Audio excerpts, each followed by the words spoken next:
Hey, we're live. Good times, good times. John, how you doing, my man? How's it going? How's it hanging? What's going on in J world? What's going on is that I work too hard and I need to sleep. How about you, Yeah, TJ?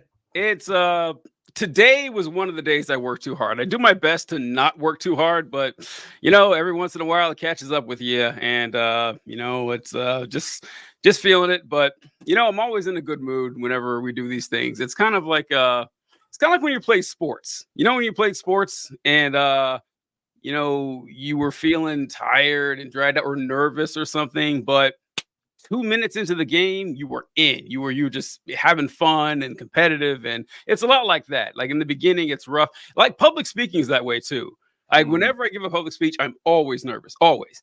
And 30 seconds in, it's like second nature. So It's just like riding a bike. But no, it is funny how it's just like every single time there's a little, no matter how many times we do this, there's a little bit of nerves. Actually, this one I feel less so because I'm just like chatting with you. But like with the when we have the guest on and we're yeah. trying to like just make it all good. That works through. The other thing, well, let's talk shop a little bit on the stream while we wait for people to come on. But I was thinking, what if we made less shows that were bigger? Like less topics in a week, Mhm. longer episodes. Because I feel like right now we might be running into a problem where we're putting too much content out. And I've been Really? reading how it might be more effective to shorten the total amount of videos. Because essentially we're definitely seeing it in the numbers where people aren't watching every single episode. The base that's watching every single episode is pretty low, which means on a topic by topic basis.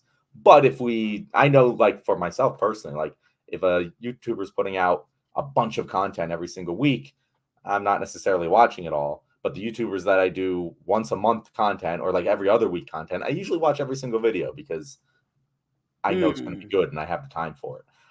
So I'm not saying like change the total amount of like what we're doing, but it might be better for our viewers. Definitely, if you guys have a feeling about this, people watching right now, drop a comment, let us know because we're just guessing.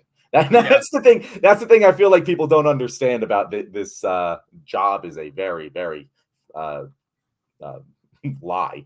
But this thing that we do is that we're just guessing what you guys want all the time. Yeah. We have no clue. It's all just throwing darts. So the YouTubers that I watch that put out like once a month content or once Mhm. every couple months content, that's usually some pretty high level content. Once every couple months content. We're not making that kind of Okay, content. all I'm right. saying like Yeah. instead of 4 to 5 episodes a week, 2 to 3 episodes a week. Something like that where it's a little more condensed, a little less like every single day there's something new. I don't know, just maybe All right, trying yeah. it out because I've noticed I didn't even look at last because I left last week's live up and that ended up getting uh it wasn't last week, it was the week before. That ended up getting like 58 views, which is like we're getting good views on our live episodes, which are longer. Mhm. So I'm wondering if maybe let's Yeah, try it out yeah. and see what happens. Obviously, I don't think we should change up this week, but maybe or maybe we can. I don't know. What are we talking about this week, TJ? Let's start with that because I know we definitely are going to chat a little bit about the Texas ruling today, but there's Well, probably going to be more information tomorrow, and we'll do a full episode about it. But so yeah, the Texas ruling. I titled this live. What did I titled it? Supreme Court rules that every C student cop in Texas is an immigration expert. That's kind of what we're going with here, which is now when you sent the message to me that we're talking about this, I actually wasn't familiar with it. I don't think I had heard of it yet. And I liked it. I was like, oh yeah, sure. Then I went and looked up what you're talking about. I was like, oh yeah, God, I'm all over it. Yeah. So yeah, well, what are your thoughts on this? This is pretty interesting to me. well, so there's two interesting parts to this story. There's the pure like what you mentioned, like the obvious catastrophic effects of allowing every C grade student cop in Texas to just randomly detain people who look like they might be illegal immigrants. Like that's so obviously bad. But there's also the federal versus state Yeah. power, like legal argument going on here, which is quite interesting if you're interested in like constitutional law. But And Texas, who isn't, right? Who yeah, is? who isn't? I'm probably weird. I find that shit interesting, but I'm not a lawyer. I don't care about like dense legal arguments, but I do find how the sides are arguing about it to be quite interesting. Yeah. So I was confused when I read about it this afternoon, because I read that the Supreme Court allowed for Texas to grant their, police officers the ability to, detain and arrest people who they suspect of being illegal immigrants in the court and everything. And then I saw another article saying that the Fifth Circuit Court of Appeals put a block on that. And I was like, wait a minute, that's not how this works. The Supreme Court says something goes, it goes. But then I read more into it, and apparently Texas tried to implement this law that cops could act as border patrol agents.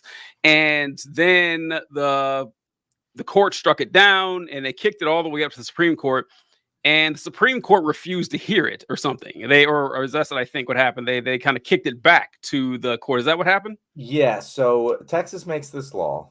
Essentially, what the law is, since we haven't actually detailed that, is that the local Texas law enforcement, so city cops, state cops, are going. They would empower them to enforce immigration law, which currently they can't. It's not in their jurisdiction. It's like asking a local cop to take down a terror cell. Like that's just not what local cops do, guys. They don't. That is definitely in the hands of the federal government, and always has been. There was actually a similar case that came up.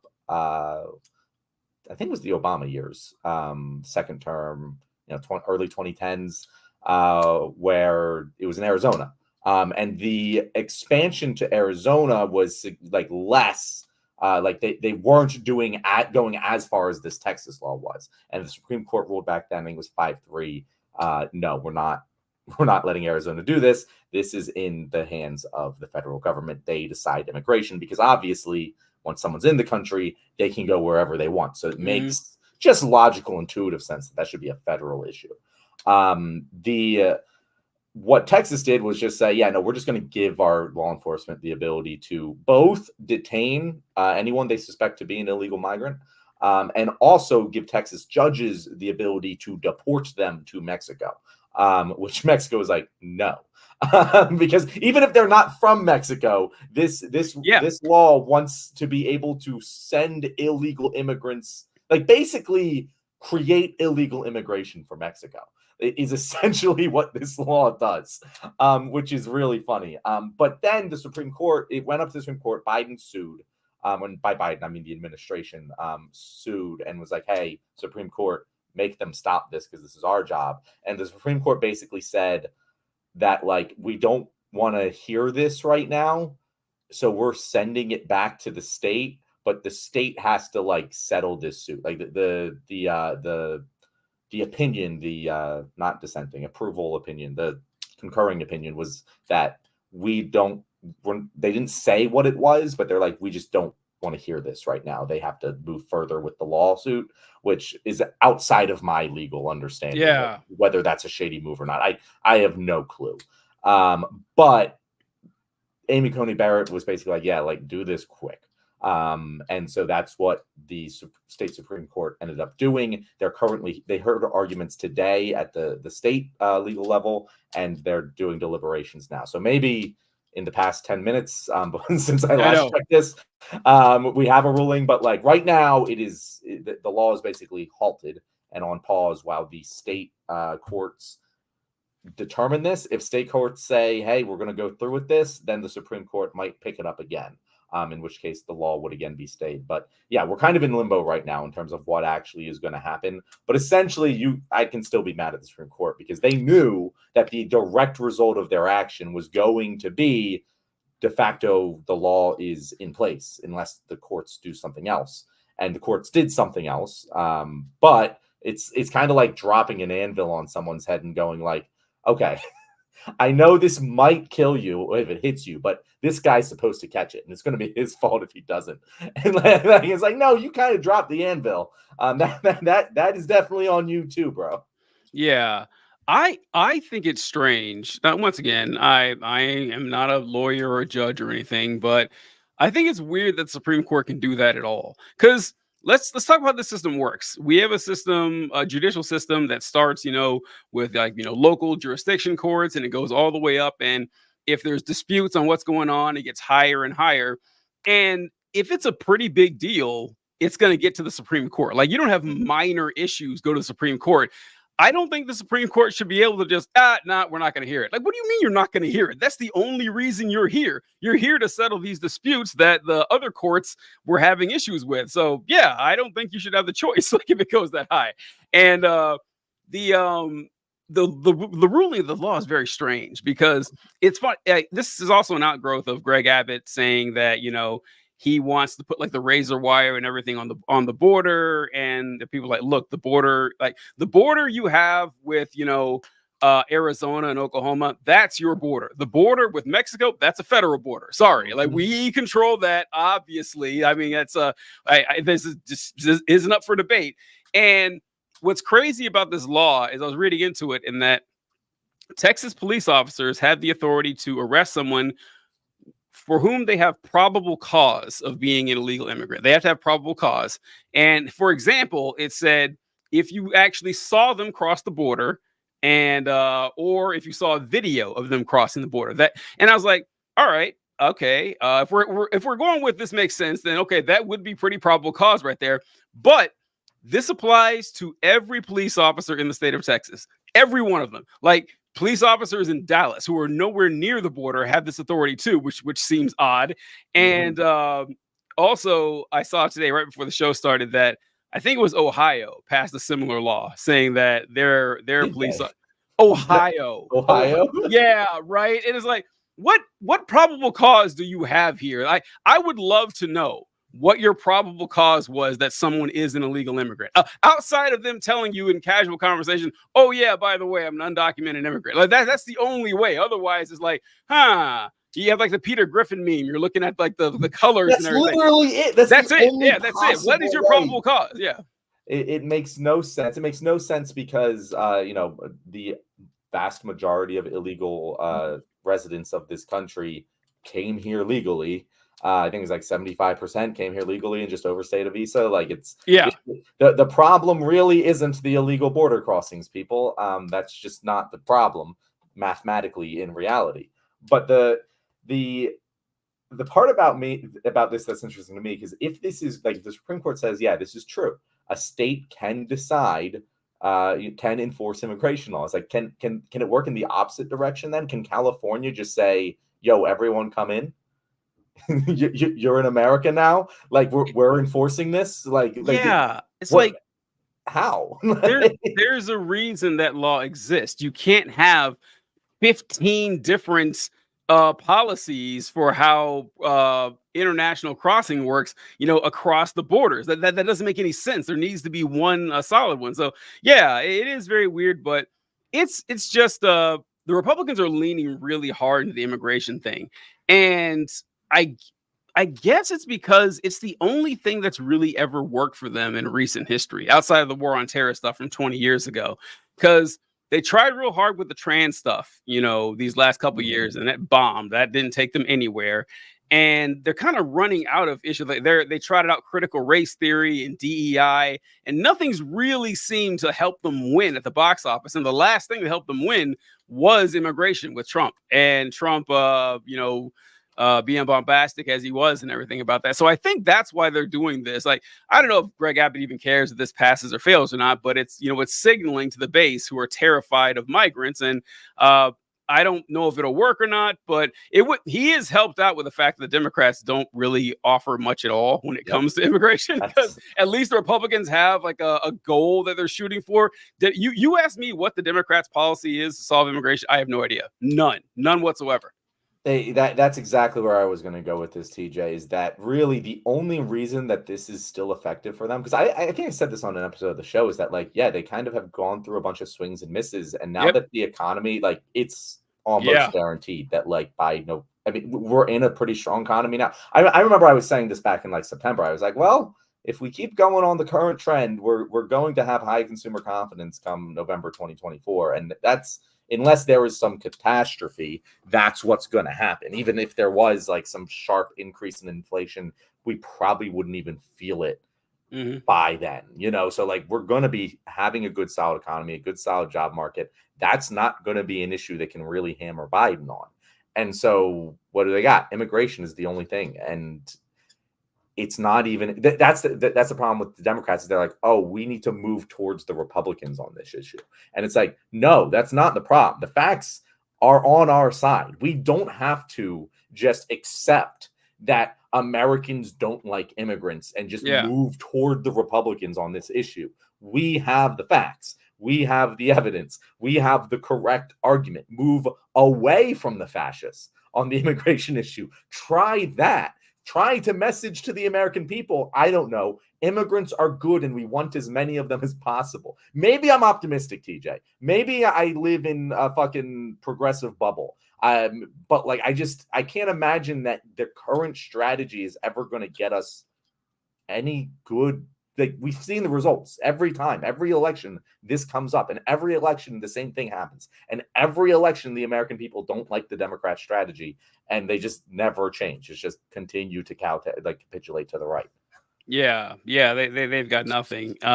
It's a good point you bring up about Biden, because we did talk about on the show a long time ago that the economic indicators were slowly ticking up, and they've continued to do so. But I think that does just highlight how bad of a candidate Biden is. The fact that it's wild that unemployment is like under 4%. It's under 4%. And inflation has like been cut by like a third since Biden has been in office. And the housing market isn't that great. Well, I mean, it depends on who you're talking to. If you're a homeowner, housing market is great. But if you're a home buyer, not so much.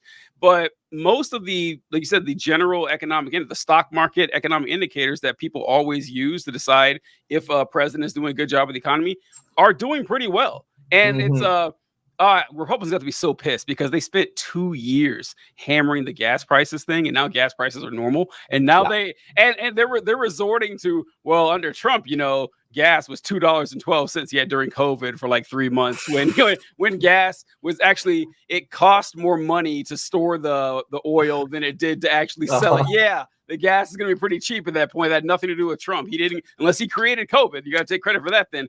But yeah, like all the economic indicators are heavily in Biden's favor, and he's still barely holding on. And it's just like, man, buddy, wow, how could you shit the bed this bad? And the immigration thing doesn't help. We talked about we don't know if it was a strategy or his actual plan to capitulate to the right and give them everything they wanted with the border just so they could reject it.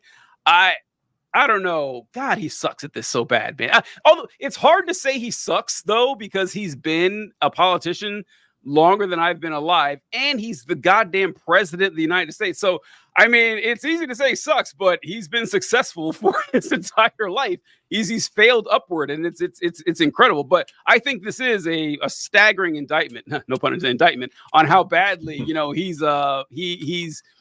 he just presents himself as a person when he has a lot of these things working in his favor.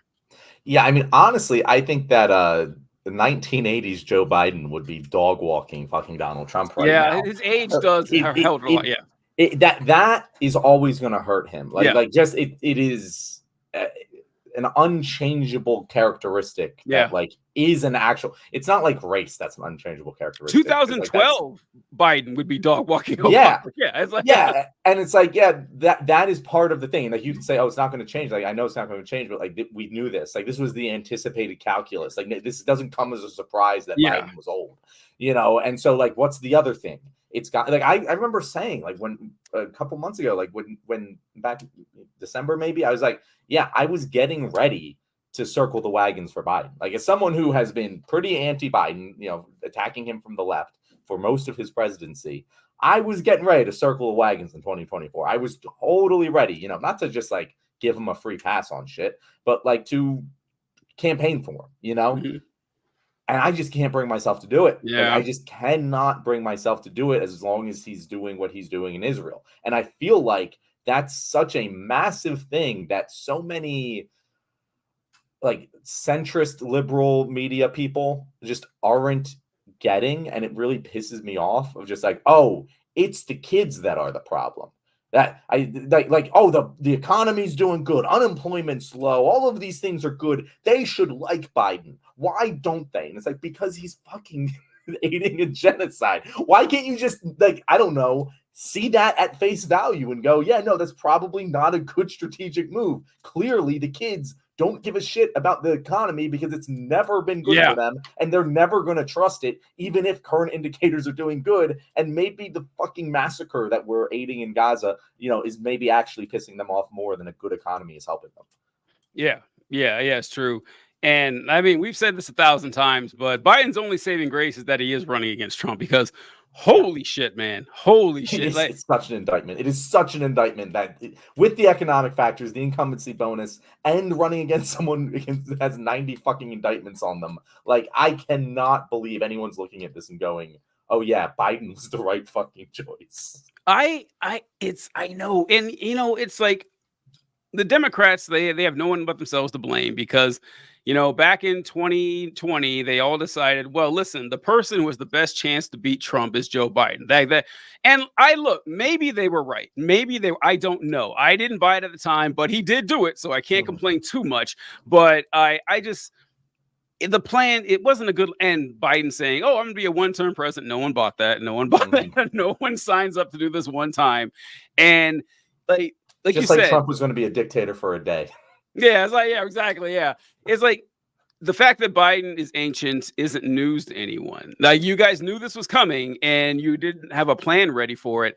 And we're lucky. We're lucky that Donald Trump is running, because if it was Nikki Haley or something, game over. And people, and I hate that this is true, but people, most people, I think, don't vote on policy at all. Really, they don't. They just vote on how they feel about the person, or how personable you are, and or how you present yourself, which is how real life works a lot of times. Like, in real life, you don't need to be necessarily competent. It's great to be competent, but if you're likable, it's helpful. It's helpful. But if you're just being competent and dull, boring, and unlikable, you won't do as well as someone who's like moderately competent and extremely charismatic, and that people love being around. Like, they just have a magnetic personality. And that's what we see. We're running against it. We're having two people that are that display those two traits.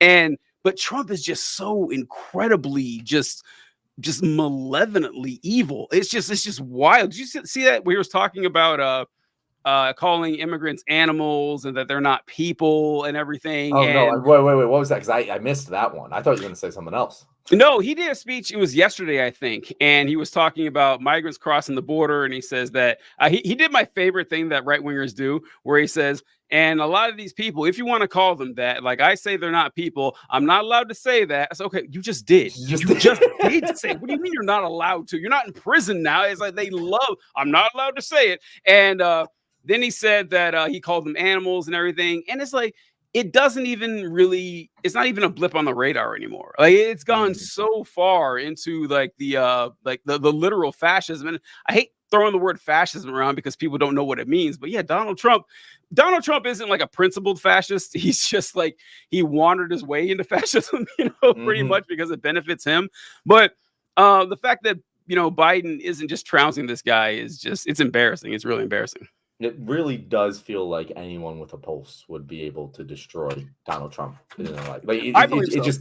It really, you could have put anyone up there. Yeah. And we have, honestly, this opportunity that we had to install anyone we wanted was incredible, because Biden, to his credit, did a pretty good job of the economic recovery from COVID. Did he do everything that I wanted him to? No, but all being said, we did better than pretty much the rest of the world. Yeah.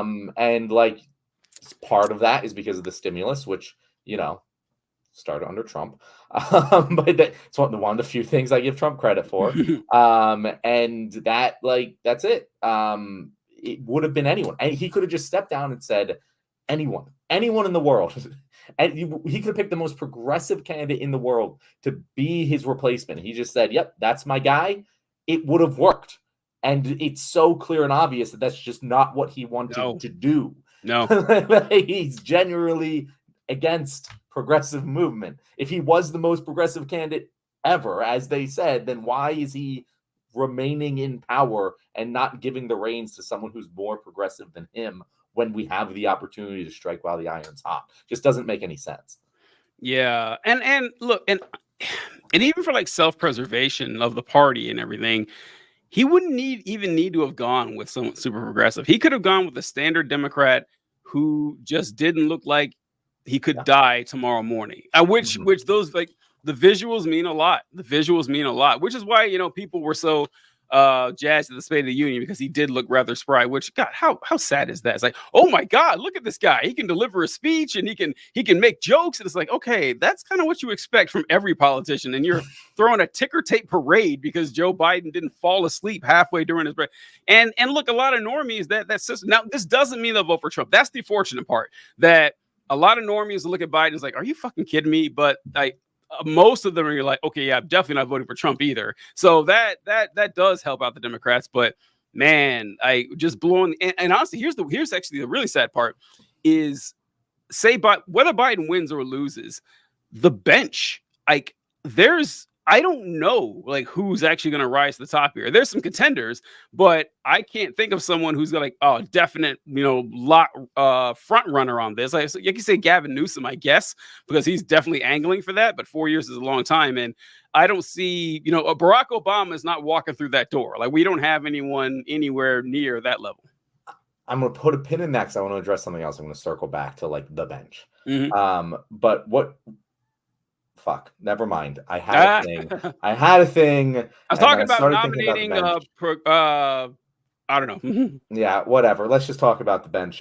So that is a good question. So this is something that happens every single election cycle, and I often get a little annoyed by the conversation because it's like, okay, we just cleared out all of the shit in the primaries. Your candidate either won or lost, whatever it was. And it's like, oh, well, who's left? Mm-hmm. And there's always a new crop of candidates. There's always a new change. You always find it, and you can't know what it is right now. But gosh darn it, there's going to be a new Michael Jordan, guys. Like, eventually one will come.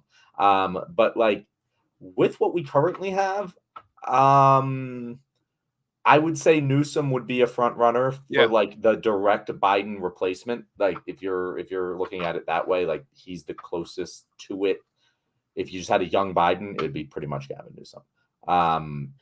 But you do have a lot of people who could throw their hat in the ring. You have AOC. When can she run?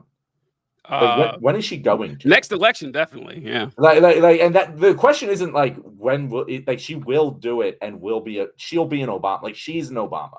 I know that a lot of people on the left have some problems with AOC, but like, she has the charisma. She's more progressive than anyone else who I think can win an election. Like, I'm all for that whenever she decides to run. She is like born in America, right? I think she's either from Puerto Rico or from New York, one of the two. So she's fine. Yeah. Okay, cool. But I was wondering if that was maybe just like the one hang up, because was she not 35? How old is she? Yeah, I don't think she's 35 quite yet, but she will be. She'll definitely be by the next election. She's 34, so that's why she wasn't even, because I was like, if I was AOC, I wouldn't have primary. 35 is really young though. Like, they're like Pete Buttigieg. That's the thing that I don't know. Pete Buttigieg is definitely in the crop. Like, he is being built up. It's like when you watch a TV show and you're like, that character has a small role now, but I know they're going to be bigger later on. Like, that's what Pete Buttigieg is. Yeah. But that's what I was going with, that she's going to be pretty young in this next election cycle. So like, Pete Buttigieg, people were excited for, but I don't think most Americans are going to be to elect a 40-year-old president. I just don't. I think that's going to not sit well with a lot of people. In 2028, they might. Maybe. Like we go from 2 years of Biden versus Trump. A 40-year-old is going to look pretty darn good. Good point. You might be saying that now, but I can see anyone winning. There could be a large swing in 2028. Yeah, if we can go after 2 80-year-olds, why not give a 40-year-old a shot? Like, why not? Because we'll be coming off an 80-plus-year-old president, like, and it's probably gonna not end well either way. Weird, right? One way will end better than the other, but I don't think Biden makes it to 2028. It's so wild to think about that. No matter who wins, like, there's decent betting odds that they don't finish the term, or that or they die in office. they don't finish the term because they died or because Trump just didn't finish the term and he just kept going. Yeah, like that's so weird to think about. And that's actually one of the Republican selling points that they use. Like if you see them talk, it's like Nikki Haley would say this all the time, that if you elect President Biden, you're electing President Harris. They're scaring people into thinking that Kamala Harris will be president. So he's but it's not. Like, it's understandable why people say that, because Biden doesn't look like even Trump. I saw Trump give a speech today. You ever hear him read his poem about the snake? You ever hear him read that? No. So he reads this poem about this woman who picks up a snake. Actually, no, hold on. Let me find it. I can't believe there's a poem that Trump often recites that I haven't even heard of. Well, while you look this up, I just want to say the thing that popped back into my head that I wanted to say is that we're talking about the State of the Union and how like people were jazzed that he like showed up and was energetic. And it reminded me of back in 2012. If you remember, there was like Obama was on a landslide victory tour, and then the second debate happened and he shat the bed. Nobody knows really what happened, but like he was lethargic. He wasn't coming up with the answers, and it was terrible. And it made it a race again.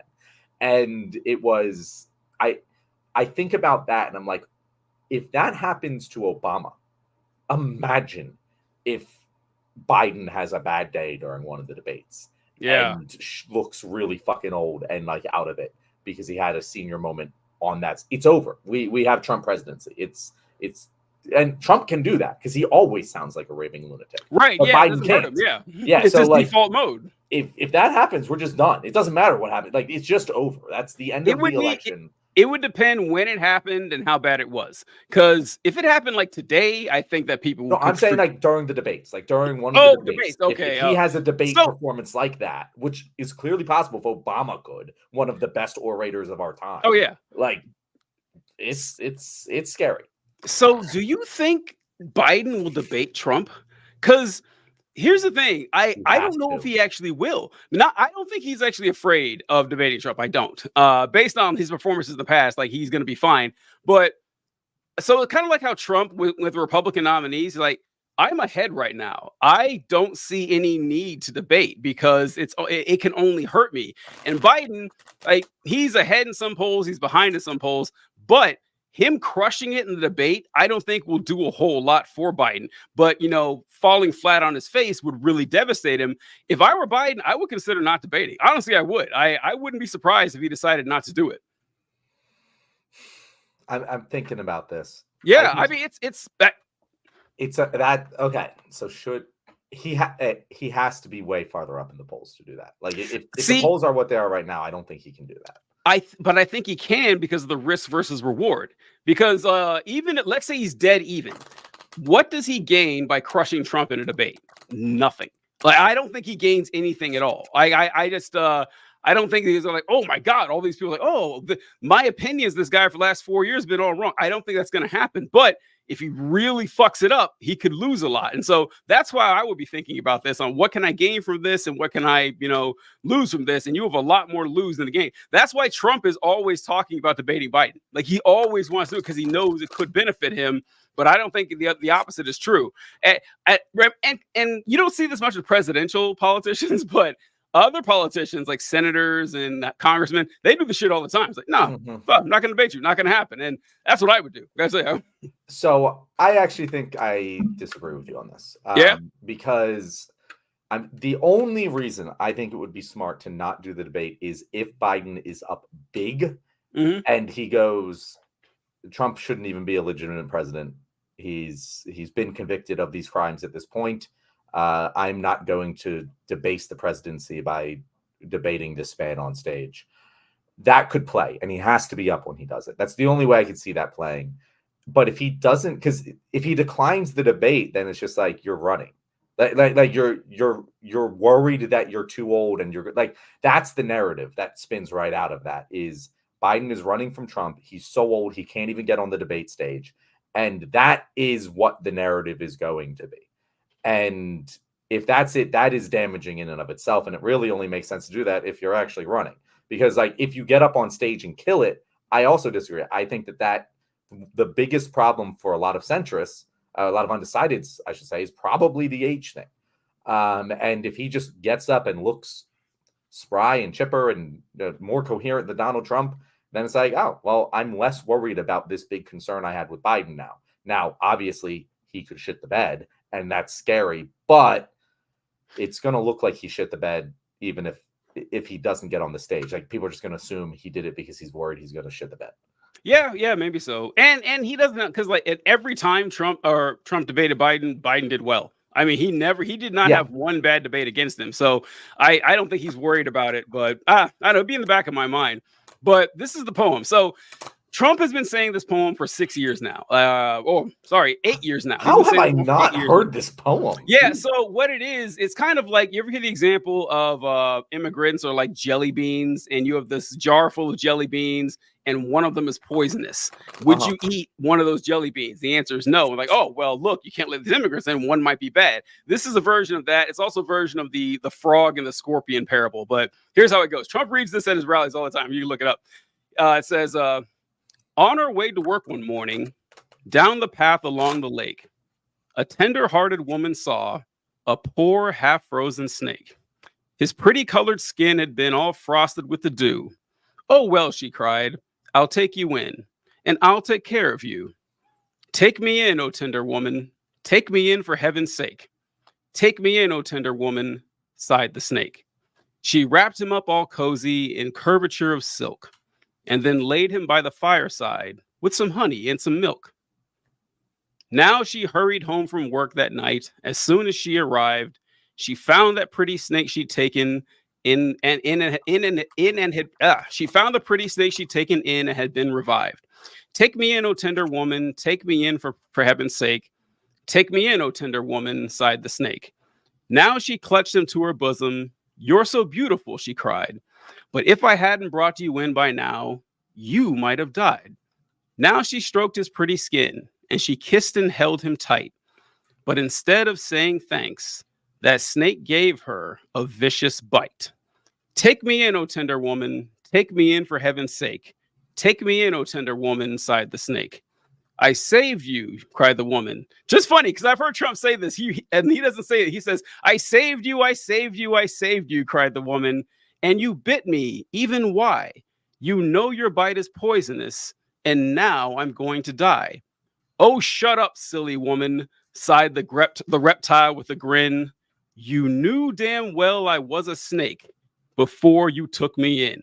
And Trump does this all the time in his rallies, and I think it's absurd, but it's funny because I always clip out the last part where Trump says, you knew damn well I was a snake before you took me in, and just play it and say, people are like, oh my God, why did he say that? Yeah, take it out of context, but they're ramping up this anti-immigrant stuff, and it's the only thing that really motivates. I mean, it's not the only thing, but it's the only thing that's proven effective at motivating the base. And I don't know how well it's going to work. I really don't. I'm interested to see, because like your like rabid anti-immigrant crowd, they're pretty much guaranteed to vote for Republicans anyway. I don't know how many swing voters are out there terrified of, shoeless Guatemalan moms coming in to, pick strawberries. I don't think they're really upset about that. I don't know. Well, this is why I get so upset at Democrats, because the problem is like they kind of they're not afraid of the shoeless Guatemalan mom, but they are afraid of the picture of the immigrants that is in their brain, and the invasion, right? And Democrats don't refute that argument. They go, oh yeah, bro, you're right. We got to fix this crisis. And they could be like, oh yeah, bro, you're right. There's a bunch of workers coming here that want to work and pay our taxes. We should let them do that. That is the stance the Democratic Party takes. Because even I find that poem to be fucking disgusting. It is, of course. When you put it into the context, obviously that poem wasn't written in the context of immigration, But when used in that context, it's like, hold up a fucking second. And one is a human and one is a snake. Yeah. But the human was a snake at some point is the problem with this fucking parable. Is that everyone in America, with the exception of a very small amount of people, we're here because someone at some point immigrated here. All of the things that America has built, all of everything, everyone who was here came here because someone immigrated here. And that is the reason we are here. So clearly, either you're arguing America is the worst fucking country in the world, or it worked out. And the snakes maybe bit some people, but they definitely did more good than bad. Or else we wouldn't have the #1 economy in the entire. We wouldn't be the greatest country on earth. It is a fucking snake eating its own tail argument of like. I don't understand how people can think both America is the greatest country in the world and think that immigrants are bad. It doesn't make sense considering that everyone in America is here because of immigration. Come on, John. Yeah, you do. You do know why they. I know that. I know that, TJ. I know that, and there's totally people who definitely think that way. But as you said, if the fucking average American saw the Guatemalan mom instead of the invasion, they would be like, "Yeah, bring in the Guatemalan mom." You know, like that. That would be the reaction of the average centrist American. Definitely. If Democrats fought that battle, but they don't. They just punt the ball and go, "Yep, no, this is the problem. We got to solve it by fucking kicking brown people out of the country." Well, and the brown people is the operative part. Is that we all know this, that this is a nation that's mostly comprised of descendants of immigrants. It's funny listening to them talk about this because they say, listen, the first thing they say is that we're not anti-immigration, we're anti-illegal immigration, which is also bullshit because when you try to, make these things legal, they don't like that either. And then they'll say some of the more honest ones will be like, well, we just don't like the culture that these immigrants are bringing over. We need a strong Christian culture. It's like, you're telling me Mexico is not a Christian country? Is that what you're saying to my face? That I bet their religiosity is way higher than ours. I bet that there are way more. That's actually almost fucking guaranteed. It's. I've spent a lot of time in Latin American communities. They're incredibly religious. I would bet anything on that. And by the way, they're not only religious, they're Christians.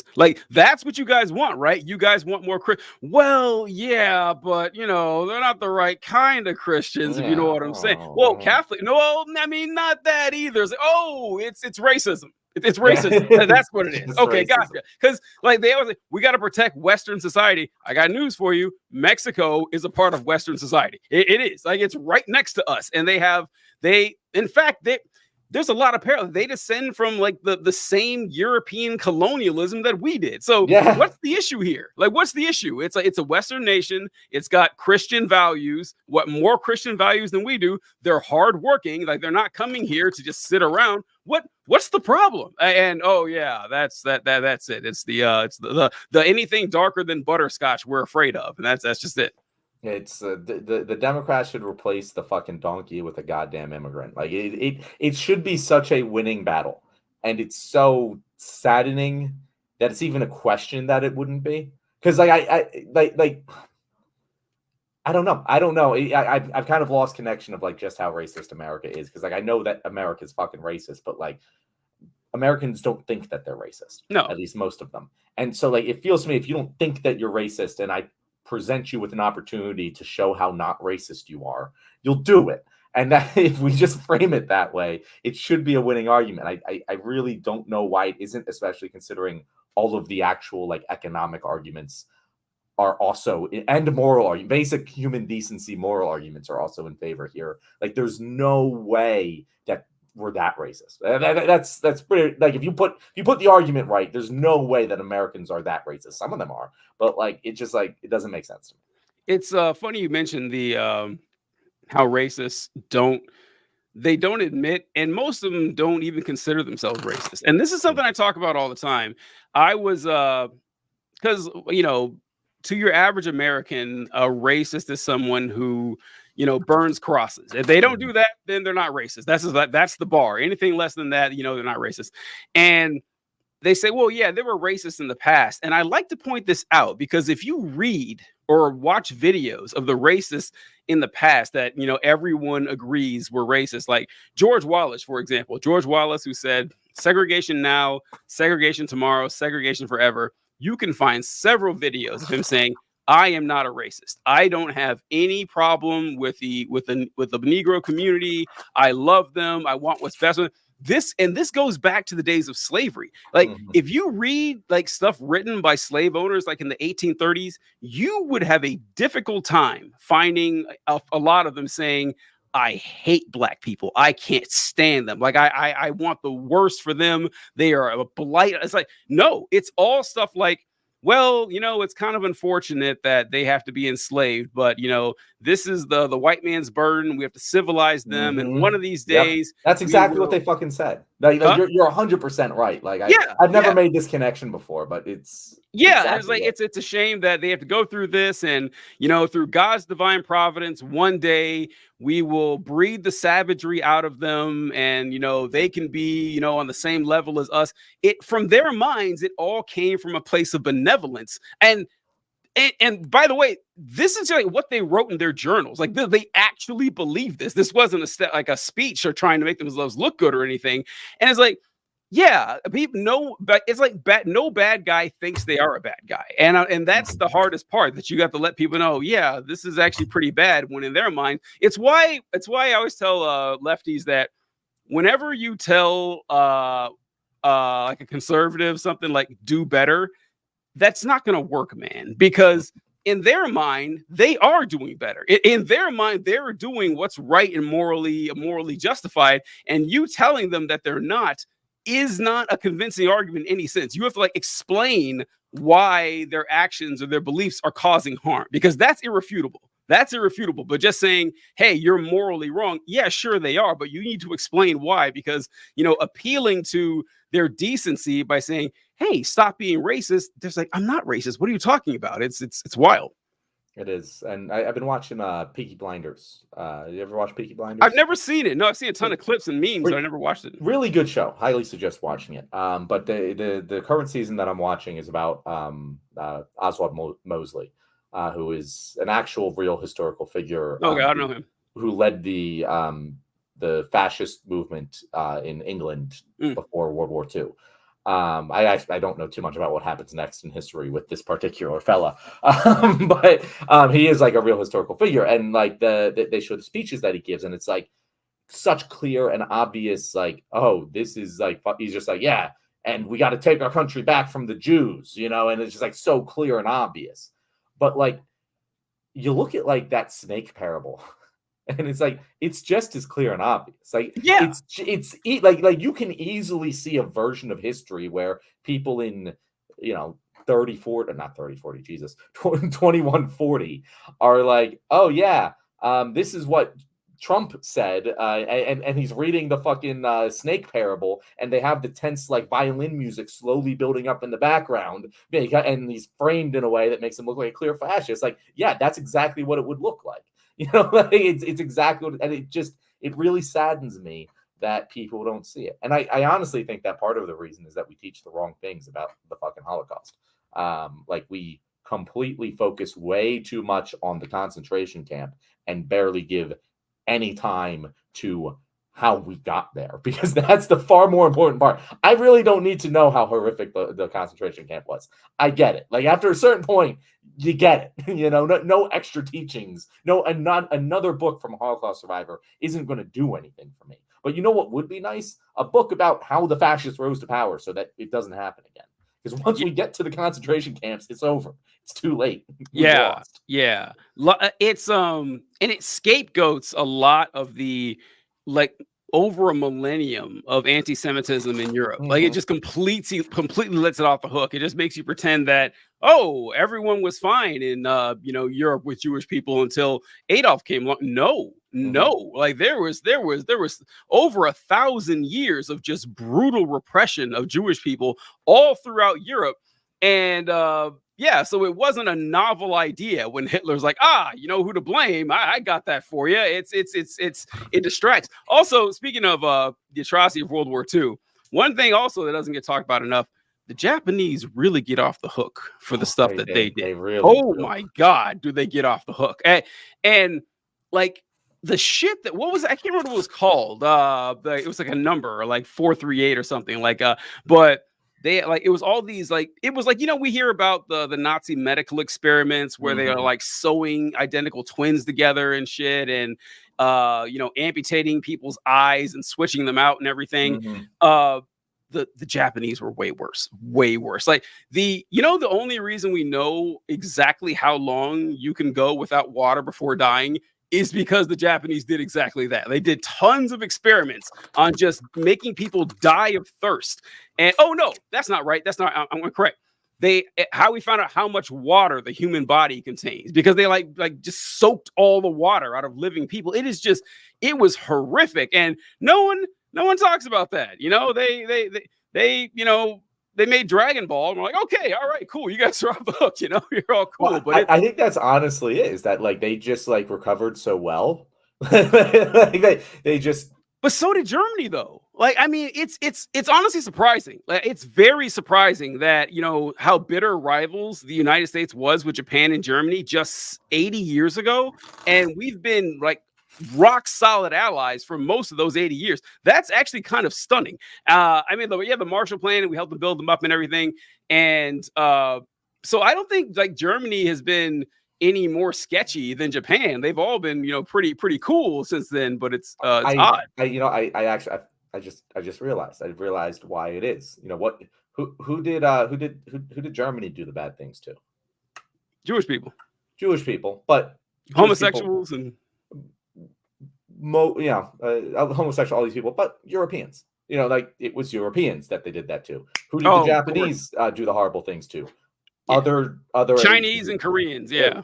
Other people who have most America would assume are either Japanese or Chinese. Yeah. Like that. That's who they did it to, and so we just don't give a shit. That's true. Like, that's true. It's kind of like King Leopold and his excursions into Belgium, where he killed like 10 million people just so he could farm rubber trees, like a Holocaust of unimaginable proportion. No one talks about it. No one ever talks about this, but you're right. And it's I remember a few years ago, I can't remember the name of the group. There was this Islamic terror cell in Nigeria. It's right on the tip of my tongue. I can't think of their name, but they went into this Christian school and they massacred everyone in the school, killed like 130 people.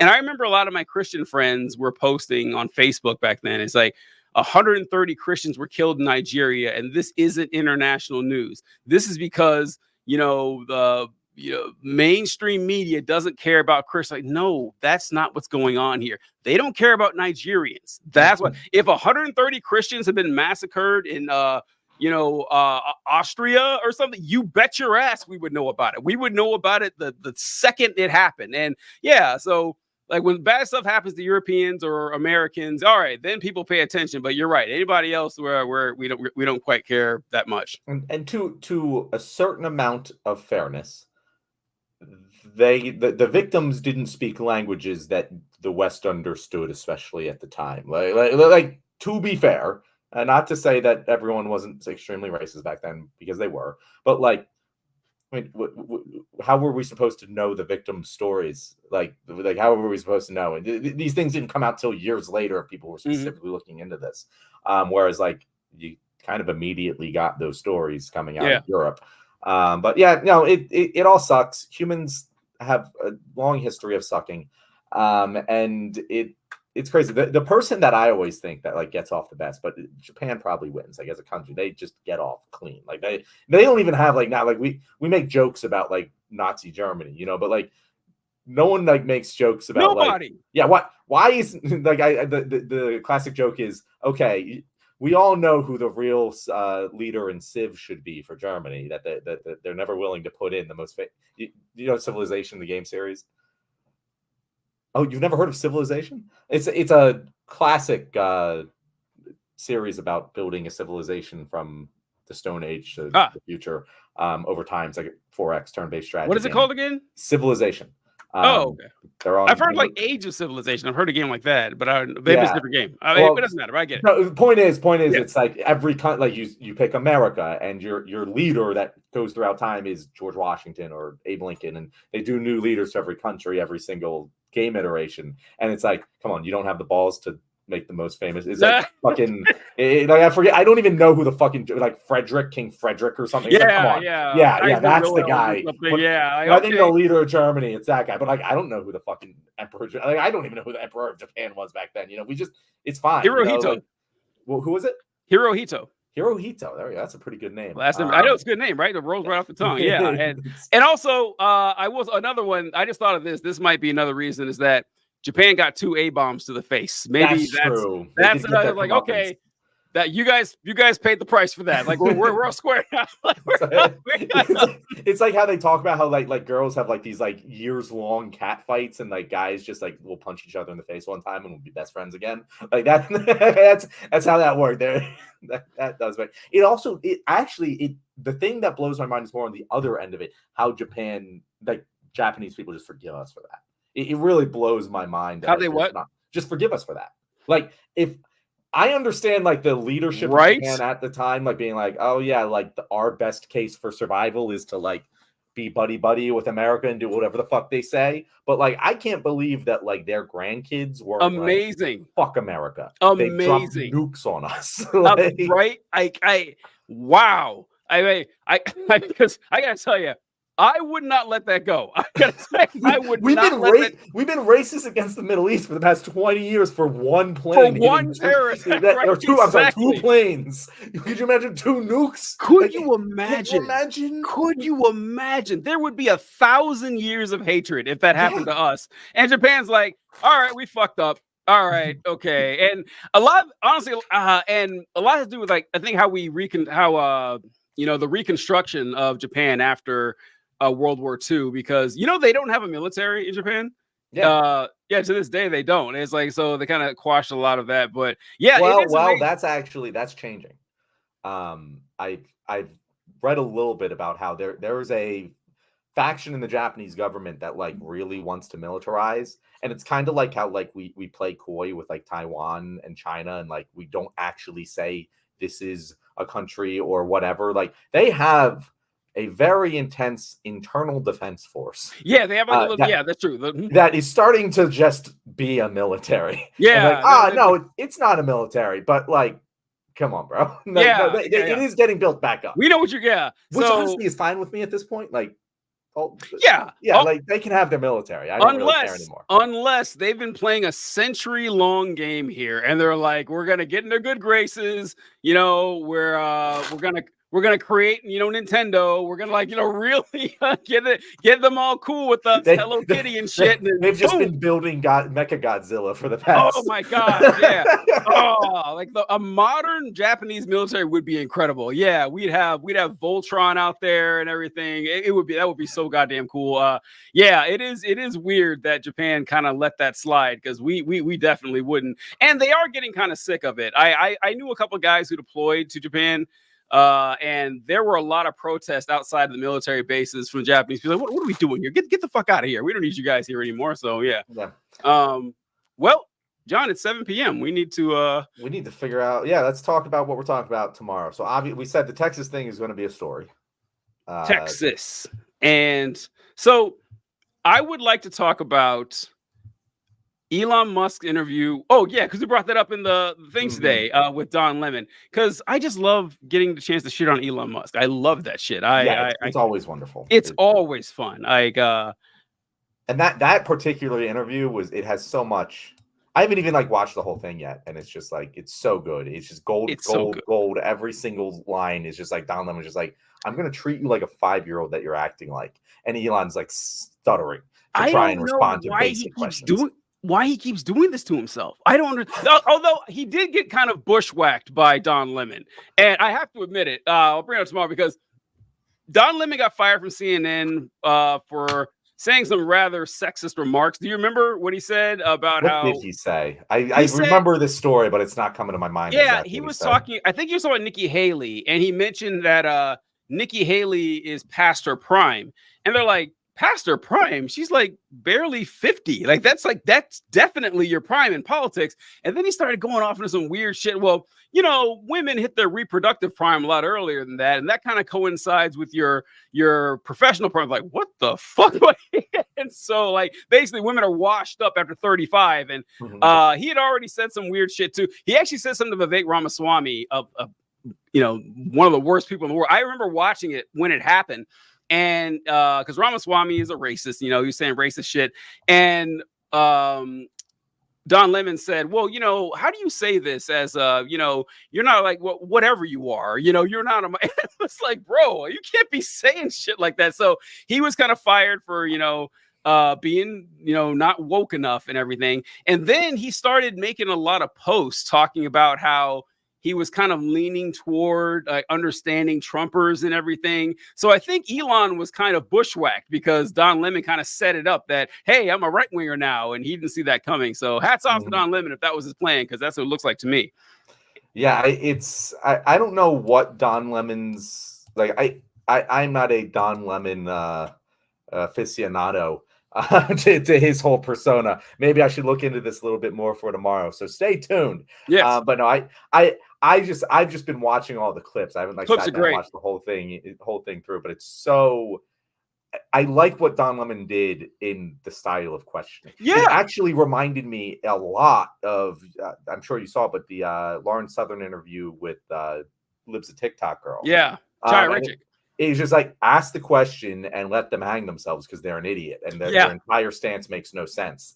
And I've actually been saying this of like the Trump debates for a while now. Just like if you just like ask Trump pointed questions repeatedly and just hold him to it, he's going to hang himself.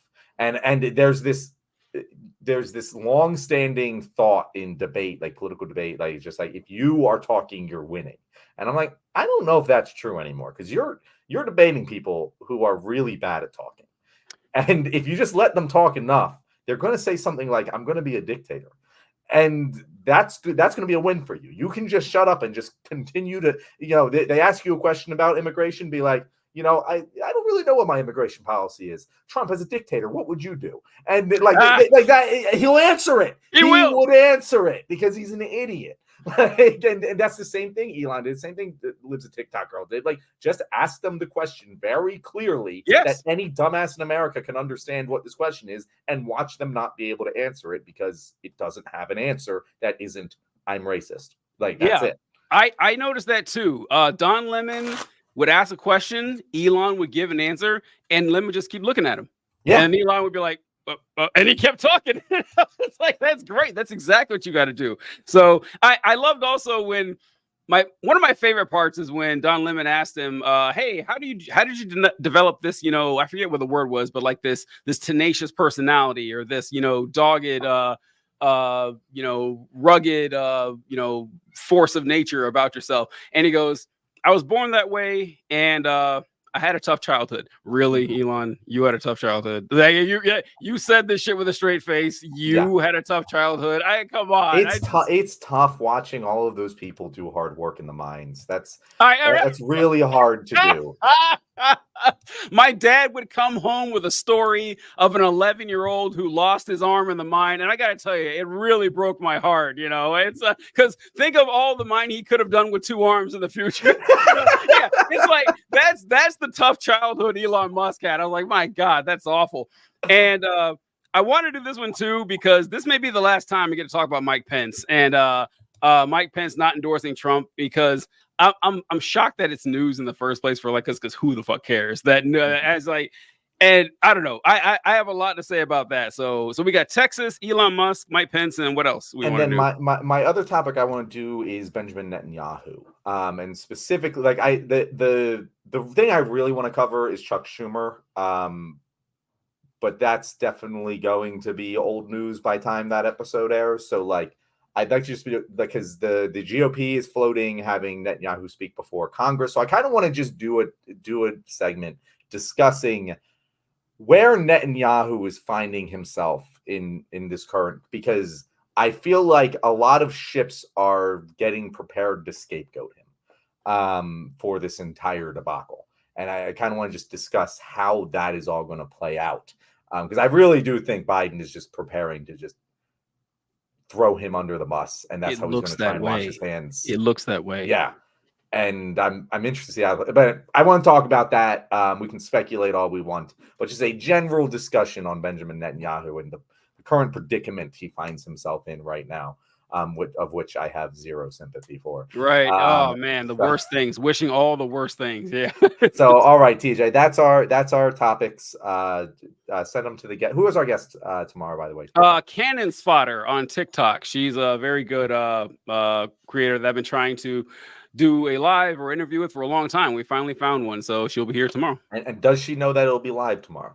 Yes. Okay, cool. Okay, perfect. So everyone join. I know we haven't had too many people comment. Yeah, we only had like 2. Yeah, so it happens. It happens. It happens. If you're watching this tomorrow on the replay, and you happen to get all the way here before we start, we will be live again tomorrow at 5:00 with guest Cannon's Fodder discussing the topics that we just covered. So thank you very much, TJ, and I will see everyone tomorrow. Later, folks.